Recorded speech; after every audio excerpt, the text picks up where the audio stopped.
আমি অপমান ভুলি না, ছোট ছোট ভুল বোঝাবুঝিতে করা বিশ্রী ব্যবহার ভুলি না। আমি কষ্ট পাবো জেনেও যে দুঃখ আমাকে উপহার দেওয়া হয় তা আমি সাজিয়ে রাখি অতি যত্নে। যে সব কথা আমাকে তীব্র যন্ত্রণা কাঁদিয়েছে সে সব কথা আমি কোনোদিনও ভুলতে পারি না। আমি স্বাভাবিক হই, চোখ মুছি, তবে ক্ষতের দাগ মুছি না। হ্যালো এভরিওয়ান, আসসালামু আলাইকুম। সবাই কেমন আছেন? আশা করি সবাই ভালো আছেন, সুস্থ আছেন এবং নিরাপদে আছেন। আলহামদুলিল্লাহ, আমিও বেশ ভালো আছি, সুস্থ আছি। আমি মিশু খাগড়াছড়ি থেকে বলছি। মিশু মনিরা ব্লগে আপনাদের সবাইকে স্বাগত জানাই। আজ কিন্তু ভোরবেলা থেকে ভিডিও স্টার্ট করে দিয়েছি, আমিও কাজবাজ শুরু করেছি।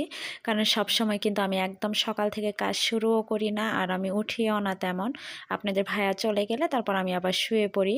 কিন্তু আজকে সকাল আপনাদের ভাইয়ার ইচ্ছা ছিল রুটি দিয়ে বেগুন আর সিম দিয়ে ভর্তা খাবে, কিন্তু আমার বেগুন ছিল না, তাই আলু আর সিম সিদ্ধ করে নিয়েছি। ওই দুইটা মিক্স করে ভর্তা করে নেব।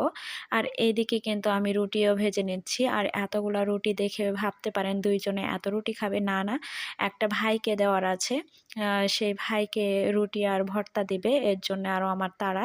আর রুটি বানাইতে একটু সময়ই লাগে।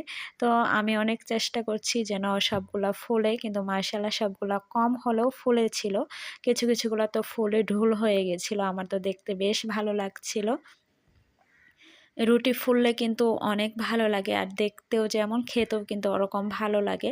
আমার তো রুটি যখন ফুলে তখন আমার কাছে মনে হয় যুদ্ধ জয় করে ফেলেছি। তো যাই হোক, আমার রুটি কিন্তু বানানো শেষ হয়ে গেছে। আর এখানে সিম, আলু আর মরিচ একটু তেলে ভেজে নিয়েছি। ভেজে নিয়ে তারপর কিন্তু আমি কাঁচা পেঁয়াজ, লবণ আর সরিষার তেল দিয়ে মেখে নেব, মেখে ভর্তা বানিয়ে নেব। আর এই পর্যায়ে যারা আমার ভিডিওটা দেখছেন একটা লাইক দিতে ভুলে গিয়েছেন, প্লিজ একটা লাইক দিয়ে পুরো ভিডিওটা দেখার অনুরোধ রইল। আর যারা নতুন বন্ধু আজই আমার চ্যানেল ভিজিট করেছেন তাদেরকে একটাই রিকোয়েস্ট করব, প্লিজ সাবস্ক্রাইব করে পাশেই থাকবেন। আর যারা অলরেডি সাবস্ক্রাইব করে নিয়েছেন তাদেরকে তো অসংখ্য অসংখ্য ধন্যবাদ। ওইদিকে কিন্তু রুটি খেয়ে আপনাদের ভাইয়া চলে গিয়েছে, আমিও খাওয়া দাওয়া করে নিয়েছি, ওটা অফ ক্যামেরাতেই করে নিয়েছি, যেহেতু আপনাদের ভাইয়া চলে যাবে অনেক তাড়া ছিল। তো আপনাদের ভাইয়া চলে যাওয়ার পর ভাবলাম যে বসে না থেকে আর ঠান্ডার মধ্যে না শুয়ে একটু বেড বিছানা গুছিয়ে নিই, গুছিয়ে রোদে একটু বসে থাকবো। কারণ সব সময় রোদে বসে থাকাটা হয় না। দেখুন বাহিরে কিন্তু রোদ উঠে গিয়েছে। আর পাহাড়ি এলাকায় কিন্তু সকাল সকালই রোদ উঠে যায়, সারাদিন বেশ ভালো রোদ থাকে, তেমন শীত বোঝা যায় না। আমাদের লেবেল এলাকায় যেমন শীত বোঝা যায় তেমনটা বোঝা যায় না, রাত্রের বেলায় একটু শীত থাকে আর কি। তো যাই হোক, এদিকে কিন্তু আমি বিছানাটা গুছিয়ে নিয়েছি, নিয়ে এই সাইডে ড্রেসিং টেবিলের উপরে একটু এলোমেলো হয়েছিল, তো সেটা কিন্তু গুছিয়ে নিয়েছি। আর তারপর কিন্তু আমার বক্সটা দেখতে পাচ্ছেন আজকে অনেক সুন্দর করে রং করে নিয়েছি। এখন দেখতে কেমন হয়েছে সবাই কিন্তু কমেন্ট করে জানাবেন। আর এই সাইডে দেখতে পাচ্ছি আমি রুমটা কিন্তু পুরো রুম ঝাড়ু দিয়ে নিয়েছি। আমার কিন্তু ওই পাশে আরেকটা রুম আছে, সেটা অফ ক্যামেরাতে আমি ঝাড়ু দিয়ে নিয়েছি। আর এদিকে কিন্তু রুম ঝাড়ু দিয়ে নিয়ে এদিকে আমি কিন্তু আলনাটা গুছিয়ে নিলাম, আর অনেকগুলো কাপড় বের করে নিলাম যে পরিষ্কার করব। আর এই যে ফাইনালি দেখুন আমার বক্সটার ফাইনাল লুক, মানে এত সুন্দর লাগছে সামনাসামনি। ভিডিওতে কেমন লাগছে জানি না, দেখুন সামনাসামনি বেশ সুন্দর লাগছিল। তো যাই হোক, আমার পুরো রুমটা আপনাদের ঘুরিয়ে দেখালাম। আর এইদিকে বাহিরে চলে এসেছি, দেখতে পাচ্ছেন রোদ উঠে গিয়েছে। আমি কিন্তু এই টাইমে আমি শুয়ে থাকতাম, আজকে ভাবলাম যে না, আজকে একটু সকাল সকাল ওঠা যাক। আর এগুলো কিন্তু আগের দিনের কাপড় ছিল, তো ভাবলাম একটু রোদে দিয়ে নেই, হালকা ঠান্ডা ঠান্ডা ছিল কাপড়গুলো, এর জন্য রোদে দিয়ে নিয়েছি। আর এই সাইডে যা কাপড় বের করে নিয়েছিলাম সবগুলো ভাবলাম ভিজিয়ে রাখি, ভিজিয়ে রাখলে একটু পরে এসে ধুয়ে নেওয়া যাবে, রোদ্রে দেওয়া যাবে। তো আজকে না শুকালেও কালকে সকাল সকাল দিলেই কিন্তু শুকিয়ে যাবে। এখানে আপনাদের ভাইয়ের ইউনিফর্মগুলা ইমার্জেন্সি ধোয়ার ছিল, কারণ আয়রনে দিব, এর জন্যে। পরে হ্যাঁ, আমি কিন্তু তাড়াহুড়ো করে গুছিয়ে নিয়েছি। আর এদিকে কাপড়টা ভিজিয়ে নিয়ে তারপর উঠানটা ঝাড়ু দিয়ে নিচ্ছি। আমার উঠানটা কিন্তু বেশ ভালো লাগে। আমার উঠানে কিন্তু ছোটো ছোটো ইট আছে, এর জন্যে মানে একটু সমস্যা হয়, কিন্তু তারপরেও বেশ ভালো লাগে, গ্রামের মতো একদম। আর দেখতে পাচ্ছেন আমি কিন্তু উঠানের সাইডে কিন্তু আমি বাগান করে নিয়েছি। আর এইদিকে দেখতে পাচ্ছেন আমি কিন্তু নাগামরিচের গাছ লাগিয়েছি। গাছগুলো দেখেন নাগামরিচ বলে নাকি বোম্বাই বলে, আপনারা কিন্তু কমেন্টে জানাবেন, আমি জানি না। কিন্তু আমার গাছে কিন্তু 4টা মরিচ ধরেছে, আর মরিচগুলো কিভাবে খায় সেটাও আমি জানি না, আসলে কখনো খাওয়া হয়নি আর কি। তো আমার বাগানটা কিন্তু বেশ ভালো লাগে। গ্রামে যখন ছিলাম তখন তেমন ভালো লাগতো না, শহরের বাড়িতে এসে এখন মানে গ্রামে যেগুলো অপছন্দ করতাম সেগুলোই পছন্দ হয়ে উঠেছে আর কি। তো এখন শখ করে গাছ লাগাই। তো যাই হোক, আর এদিকে কিন্তু আমি রান্না করতে চলে এসেছি। তো আমি গরুর মাংস বসিয়ে তারপর কিন্তু আমি ভাত বসিয়ে দিয়েছি, ভাবলাম যে ভাতটাও হয়ে যাবে আর এদিকেও আমার মাংসটাও হয়ে যাবে।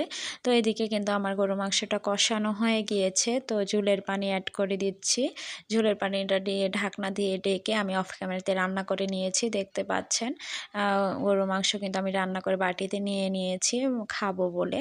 তো যাই হোক, আজকের ফ্রেশ দিয়েছে এখানে কলা, তারপর লাউ দিয়েছিল, তারপর একটা দিয়েছিল কি বলে, চাল কুমড়ো, চাল কুমড়ো দিয়েছিল, একটা ডিম, আলু, পেঁয়াজ, তারপর এখানে দিয়েছিল মুরগির মাংস, আর দিয়েছিল এখানে গরুর মাংস। এখানে কিন্তু 2 দিনের ছিল। তো এগুলাই ছিল আজকের ফ্রেশগুলা কিন্তু মানে ভালোই লাগে নিতে। তো যাই হোক, এদিকে কিন্তু আমি বেগুন বড়া করে নিচ্ছি। আজকে একটু মানে পর্বে পর্বে রান্না চলছে আর কি, মানে অল্প অল্প করে রান্না করলে যা হয়। তো যাই হোক, এদিকে কিন্তু আমি বেগুনের বড়া করে নিচ্ছি। বেগুনের বড়া খেতে আমার ভীষণ ভালো লাগে, আপনাদের ভাইয়াও অনেক পছন্দ করে। আর এইদিকে দেখতে পাচ্ছেন ফাইনালি আমার বেগুন ভাজা হয়ে গিয়েছে। তো অনেকেই বলতে পারেন সকালে তো বেগুন ভর্তা করলে না, দুপুরে বেগুন কোথায় পেলে? এটা কিন্তু পরে আবার আপনাদের ভাইয়া নিয়ে এসেছিল, তো ভাবলাম যে বেগুনটা ভর্তা করে নেই। তো যাই হোক, এদিকে কিন্তু আমার পুঁইয়ের বীজ যেটা বলে সেটা ছিল ফ্রিজে, আর এইটা ছিল তারা। এই তারাটা কি বলেন তো, অনেকে চিনবেন না, আমিও চিনি না। তো এটা কিন্তু পাহাড়ি এলাকার একটা বিশেষ খাবার তারা। তো এই তারাটা ভাবলাম পাহাড়ি এলাকায় থাকবো আর ওদের খাবার খাবো না, এটা তো হতেই পারে না। তো সবগুলাই আস্তে আস্তে খাবো, একটা একটা করে দেখবো কেমন খেতে।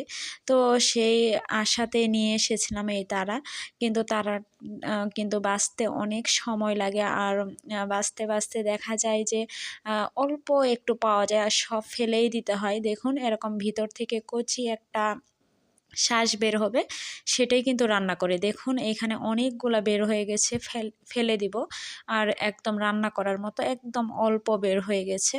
তো যাই হোক, রান্না করব, রান্না করে খেয়ে দেখব কেমন।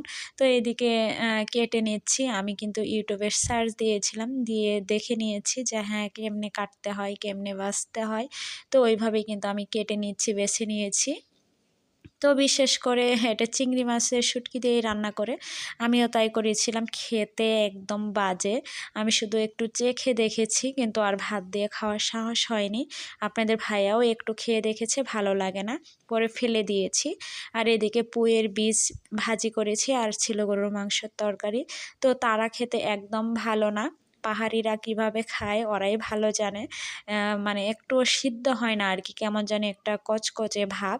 তো যাই হোক, আর ছিল ভাত। এই তো খাবার, আজকে এখানেই বিদায় নিচ্ছি, আল্লাহ হাফেজ।